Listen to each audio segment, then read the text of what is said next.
les enfants.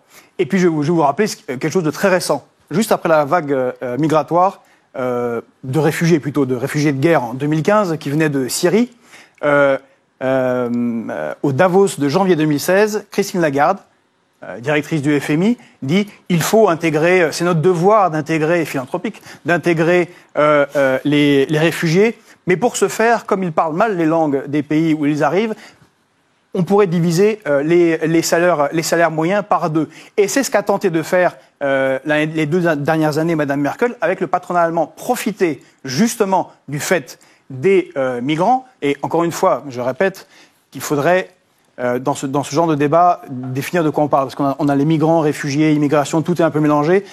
Alors juste, je fais un aparté là-dessus, parce que c'est important, sinon on ne comprend pas de quoi on parle. On a les réfugiés de guerre, qui dépendent des statuts internationaux de Genève de 57 et 62. C'est ceux qui demandent l'asile politique. Non, c'est pas ceux qui le ceux demandent, qui fuient... c'est ceux qui l'obtiennent. Oui, c'est ceux qui l'obtiennent. Oui, mais c'est une distinction très importante dans les faits, en fait.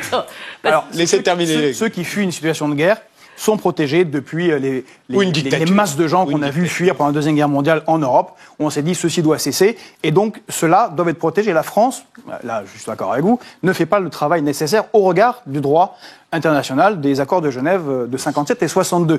Après, on a des migrants économiques, et puis on a ce qui n'est plus même plus des migrants, puisqu'on est dans cet énorme marché de 400 millions de personnes